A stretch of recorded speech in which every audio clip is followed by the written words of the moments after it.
about self-expression, leadership within their communities and their schools, but more importantly, holding themselves accountable.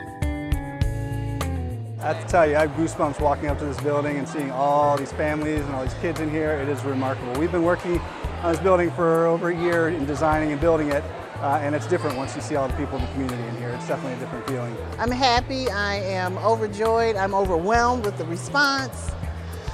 This was a long endeavor, but you know, we were blessed to be across the street and watch everything get built, and it's fantastic, and it's beautiful.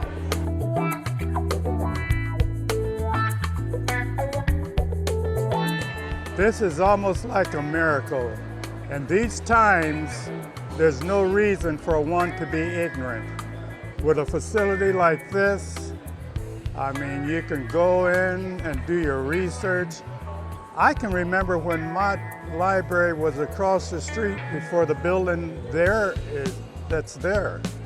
And I recall on Saturday mornings at Mott Library, the old one across the street, I remember Saturday mornings the kids would go in for storytelling time. I remember we'd go down in the basement and they would, I had these vivid memories. It means that this community is important, that the investment counts for the people who live here.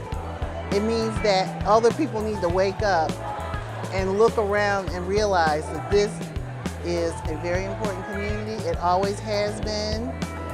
It started out more industrial. A lot of families migrated from the South to find opportunity here. My parents met, fell in love, and raised a family from this neighborhood. So this means a lot to me and a lot of people. In this area, you had black businesses and black businesses that were striving. And then the urban renewal came in and it destroyed all of the black businesses that were in this area. I can see that there's a possibility of great things happening in this area now. And I might be a part of it. I am responsible. I am the captain. I am for the most part that I choose. I ain't person says I celebrate me.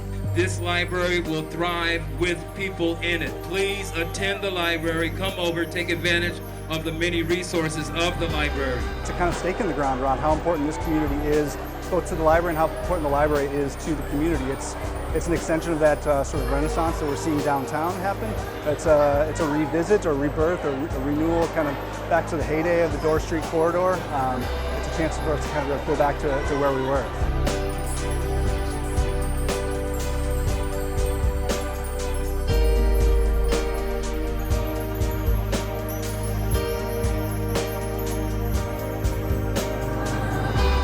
It means that your dreams can come true. I've had so many people tell me their parents brought them to the library or they came here after school. It was a safe place. They knew the librarians. They could come, look at books. But we have so much more now than just books. One thing is we have a lot more meeting space in this branch. It's about twice the size, about 19,000 square feet, twice the size of the branch across the street. We've got a technology lab here where we can do training for small groups of people. We've got an audio-video recording studio. And like I said before, we've got a lot of flexibility here. We can move the shelves around, we can move furniture around. We know that when we build libraries, we're not sure how people are going to want to use them in 10, 20, 30 years from now. And this gives us that flexibility to adapt as the community changes.